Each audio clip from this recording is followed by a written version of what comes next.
अस्सलामुअलैकुम वरहमतुल्लाहि वबरकातुहू। खुश आमदीद।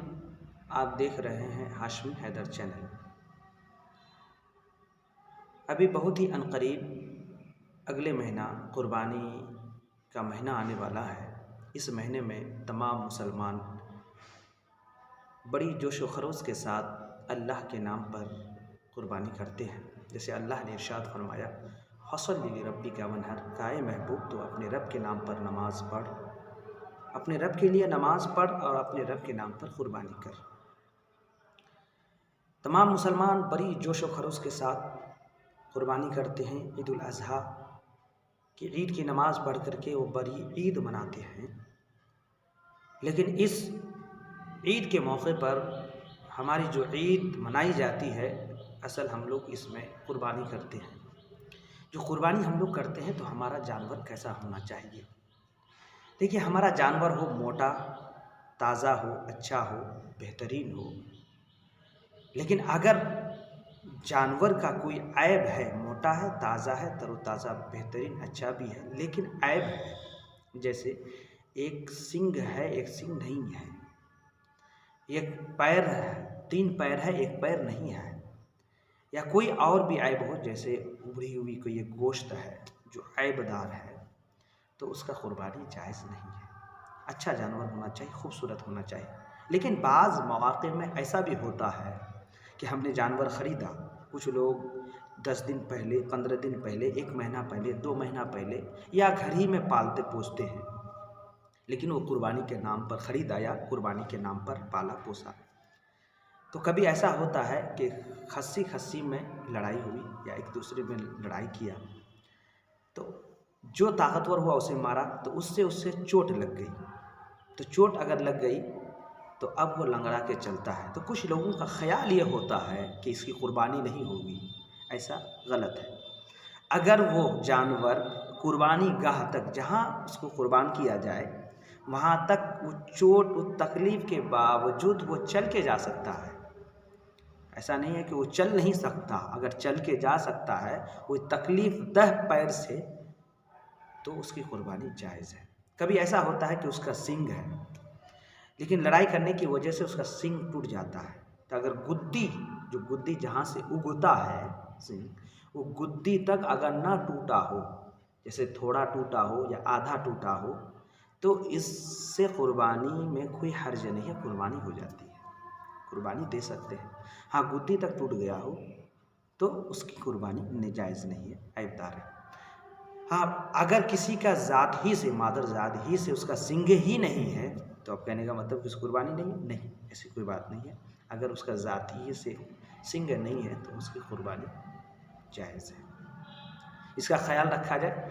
और उसके बाद जिसके नाम पर कुर्बानी हो, तो जब चाँद नज़र आ जाए, उस रोज़ से लेकर के जब तक वो कुर्बानी न दे दे, अपना बाल भी न कटवाएँ, नाखून न कटवाएँ, इन तमाम चीज़ से गुरेज़ करें। क्यों?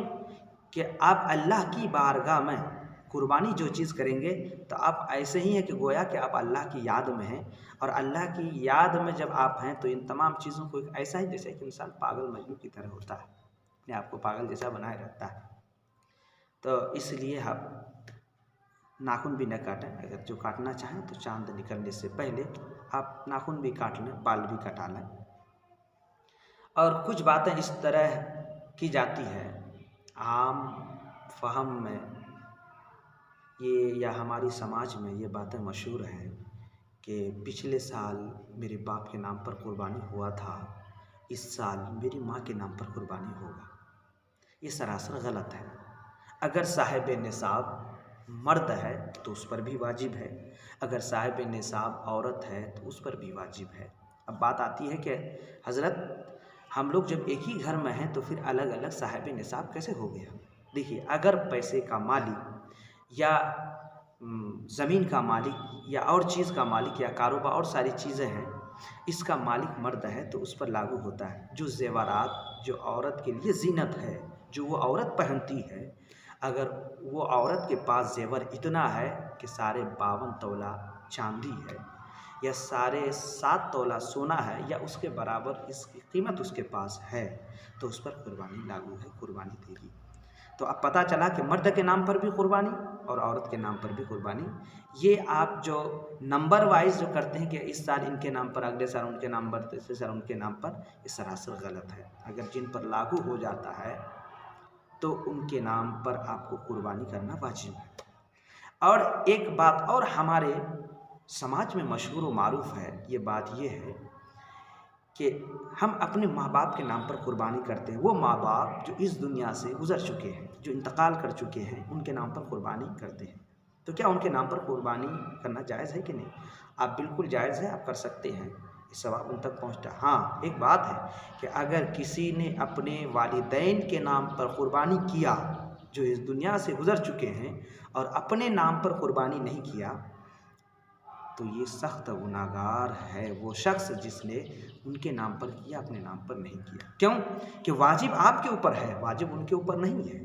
क्योंकि जब वो इंसान मर जाता है तो सारी चीज़ें मुनक़ता कर दी जाती हैं, सिवाय सवाब का जो ज़रिया बाकी रहता है। फिर उधर जाना नहीं चाहता कि किस ज़रिए से सवाब पहुँचता है, वो 3 ज़रिया बाकी रहता है। मैं उधर जाना नहीं चाहता, मैं कहना ये चाहता हूँ कि उनके नाम पर जायज़ सवाब पहुँचता आप पर वाजिब है। अगर आपने अपने नाम पर नहीं किया, उनके नाम पर किया, सवाब उन तक पहुँच जाएगा, लेकिन वाजिब को आपने तर्क किया है तो आप सख्त गुनाहगार हो जाएंगे। तो इसलिए आप अपने नाम पर करें। उसके बाद चाहते हैं अगर अल्लाह ने आपको दौलत दी, इतना आपके पास पैसे हैं कि माँ बाप के नाम पर भी करने से कोई फ़र्क नहीं पड़ेगा, तो आप उनके नाम पर भी आप कुर्बानी कर सकते हैं। तो मुझे उम्मीद है कि आप इन बातों को ख्याल रखेंगे। वीडियो बड़ा ना हो जाए, लंबा ना हो जाए, इसलिए मैं मुख्तसर करता हूँ। इंशाअल्लाह फिर आगे मैं डालने की कोशिश करूँगा। हुमा अलैना इल्लल बलाग।